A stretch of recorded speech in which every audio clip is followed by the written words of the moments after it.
सदिशों के योग का साहचर्य नियम बहुत ही सरल तरीके से हम समझने का प्रयास करेंगे। साहचर्य नियम, vector A plus vector B plus vector C is equal to vector A plus vector B plus vector C. देखिए कैसे इसको हम बहुत सरल तरीके, आपको क्या करना है, आपको तीन सदिश लेना है और साहचर्य नियम क्या कहता है कि वेक्टर ए, वेक्टर बी तथा वेक्टर सी अगर तीन सदिश है तो vector A plus vector B, है ना, उसके साथ में वेक्टर सी को जब जोड़ते हैं तो वो बराबर होता है वेक्टर ए के साथ वेक्टर बी प्लस सी का जोड़। ठीक है, तो अब हमको ये साहचर्य नियम जब प्रूव करना हो तो आपको क्या करना चाहिए, तीन सदिश ले लेना चाहिए। तो आप इस तरीके से ले लीजिएगा, vector A, vector B, vector C, और ऐसे तीन आप क्या करिएगा, ऐसे ऐसे रेखाओं के रूप में उनको एक ही तल में प्रदर्शित कर दीजिएगा। तो ये वेक्टर ए हो गया, वेक्टर बी हो गया और वेक्टर सी हो गया। ठीक है, अब आप क्या करिएगा, यहां पर आप इस तरीके से मान लीजिएगा कि वेक्टर ए का हो गया आपका ओ ए, वेक्टर बी हो गया आपका ओ बी, और वेक्टर सी आपका वेक्टर बी हो गया आपका ए बी, और वेक्टर सी हो गया आपका बी सी। मतलब आपको ऐसे मान लेना है कि जो वेक्टर ए है उसको आप ओ ए लिख दीजिए, है ना, यहाँ उसको नामकरण करना है। आपने पहले ही लाइन तो बना ही ली है, तो ये vector O A is equal to vector A हो गया। अब यहाँ ए बी कर दीजिए और यहाँ सी कर दीजिए। नाम में कुछ नहीं रखा, नाम तो आप कुछ भी ले सकते हैं। तो आपने क्या किया, ये ए बी सी नाम दे दिए, यहाँ पे शुरुआती बिंदु को ओ दे दिया, तो vector O A is equal to vector A हो गया। देखिए आप, vector A B is equal to vector B हो गया और vector B C is equal to vector C हो गया। अब ये आपने तीन सदिश, आपने ए बी सी तीनों एक ही तल के अंदर मान लिए हैं।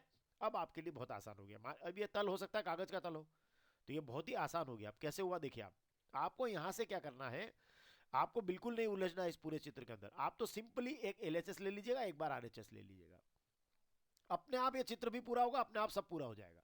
जैसे आपने लिया एलएचएस, देखिए एलएचएस लेता हूं मैं, vector A plus vector B और उसके बाद उन दोनों के जोड़ के साथ में है वेक्टर सी। आपको क्या करना है, पहले तो वैल्यूज पुट कर दीजिए, बिल्कुल मतलब कुछ भी, मतलब आप उस प्लान मत कीजिए, केवल वैल्यू पुट कीजिए। और वो वैल्यू लिखिए कि वेक्टर ए के प्लेस पर ओ ए लिख दीजिए, वेक्टर ओ ए, वेक्टर बी के प्लेस पर ए बी लिख दीजिए, वेक्टर सी के प्लेस पर बी सी लिख दीजिए। केवल वैल्यू पुट कर दीजिए और ब्रैकेट का ध्यान रखिएगा, ब्रैकेट मत छोड़िएगा। तो ये देखिए, वेक्टर ए के प्लेस पर वेक्टर ओ ए, बी के प्लेस पर ए बी और सी के प्लेस पर आपने बी सी लिख दिया। अब यहां से एक बहुत महत्वपूर्ण बात मैं आपको बताता हूं। आपको क्या करना है कि आपको ये जो ब्रैकेट है, कोष्टक है, इसको पहले सॉल्व करना है। ओके, और देखिए ये क्या लिखा, देखना ध्यान से इसको, ओ ए प्लस ए बी, यहां चित्र में देखिए ओ ए प्लस ए बी।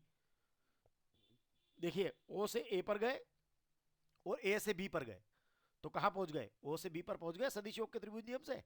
तो देखिए ओ ए प्लस ए बी ये हो जाएगा आपका ओ बी। देखो ये बीच में दोनों ए है ना, इनको हटा दो। तो ओ ए प्लस ए बी, ओ से ए पर गए, ए से बी पर गए, तो ये हो गया ओ बी। तो ये सदिश योग के त्रिभुज नियम से ये ओ बी बन जाएगा। कोष्टक पहले हल करना है, तो ये ओ बी बन जाएगा। तो ठीक है, ये बना दीजिए ओ बी, यहाँ ओ बी की लाइन बना दीजिए और बाकायदा ओ से बी की तरफ तीर का निशान भी लगा दीजिए। तो इस तरीके से आप ये सदिश योग के त्रिभुज नियम से कर पाएंगे। देखिए ओ से बी की ओर मैंने लाइन खींच दी और तीर का निशान भी ओ से बी की ओर लगा दिया। तो ये चित्र भी पूरा होता जा रहा है। और अब आप यहाँ ओ बी लिख देंगे, ओ ए प्लस ओ ए बी, ये आपने ओ बी लिख दिया। और ओ बी लिख कर ये O B plus B C आपका ऐसा, ये बी सी को ऐसा कैसा छोड़ दीजिएगा, मतलब पहले आपको कोष्टक ही सॉल्व करना है, आपने कर लिया। अब आप फिर यहाँ देखिए O B plus B C, अब फिर से सदिश योग का त्रिभुज नियम लगाइए। ओ से बी पर गए, बी से सी पर गए, देखो आप ध्यान से, ओ से बी पर गए और बी से सी पर गए, तो कहां गए, ओ से सी पर गए, है ना। देखो आप, O B plus B C, O से बी पर, बी से सी पर, तो अल्टीमेटली कहां गए, देखो बी से बी, देखो बी भी बीच में हटा दो, तो ये ओ से लेकर गए आप सी पर। मतलब अल्टीमेटली आप ओ से कहां चले गए, सी पर। ये भी सदिश योग का त्रिभुज नियम है कि ओ से बी पर गए और बी से सी पर गए, मतलब ओ से सी पर गए। तो बिल्कुल आप ओ सी को मिला दीजिए, ओ से सी की ओर तीर का निशान भी लगा दीजिए। देखिए आप, ये चित्र आपका पूरा होता जा रहा है और यहाँ आप ओ सी लिख देंगे। ये आपकी एल एच एस क्या हो गई, एल एच एस आपकी हो गई कंप्लीट। कितना सरल, पहले ब्रैकेट आप वैल्यूज पुट करना है और ब्रैकेट को पहले सॉल्व करना है। ठीक है, अब आरएचएस ले लीजिए और जैसा आपने यहां किया वैसा ही आप यहां कीजिएगा। ये आरएचएस ले लीजिए, वेक्टर ए प्लस ब्रैकेट में वेक्टर बी प्लस सी। अब देखो मैं अभी आपको वही बता रहा हूं, आप पहले वैल्यूज रख दीजिए, ए के प्लेस पर ओ ए, बी के प्लेस पर ए बी, सी के प्लेस पर बी सी रख दीजिए। केवल वैल्यू पुट करना और फिर से वही सदिश योग के कौन से नियम से, त्रिभुज नियम से आप लेंगे। अब देखो यहाँ क्या हो रहा है, आपको मैंने सिखाया कि ब्रैकेट को पहले सॉल्व करना है। तो ये चलने दो, ओ ए प्लस, इसको हाथ नहीं लगाना, ये ब्रैकेट पहले सॉल्व होगा। तो A B plus B C, अब चित्र में देख लीजिए पहले, वैसे यहां देख लीजिए, आप यहां भी बता रहे ए से बी पर गए, बी से सी पर गए, तो ये बी आप विलोपित कर दीजिए, मतलब आप गए ए से सी पर। अब यहाँ देखिए, आप ए से बी पर गए, बी से सी पर गए, मतलब आप कहाँ से कहाँ गए, ए से सी पर गए, तो ये हो जाएगा आपका ए सी।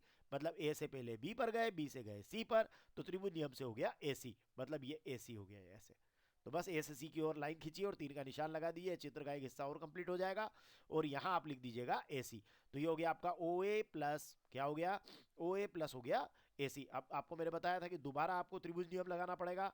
अब आप ओ से ए पर गए हुए हैं और ए से सी पर, फिर से देखिए ए हट जाएगा बीच का, देखो आप ओ से ए पर गए और ए से गए सी पर, मतलब आप गए ओ से सी पर, तो ये भी आपका बन जाएगा ओ सी।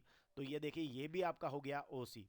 ठीक है, अब चित्र आपको बनाना ही पड़ा, सारे तीर के निशान ऑटोमेटिक लग गए और सारा चित्र ऑटोमेटिक बन गया, केवल आपने तो 3 लाइन खींची थी स्टार्ट में, आपको ध्यान हो तो। और ये एल एच एस भी ओसी आ गया, आर एच एस भी ओसी आ गया, मतलब L H S is equal to R H S. आपने सदिशों के योग का साहचर्य नियम प्रूव कर लिया।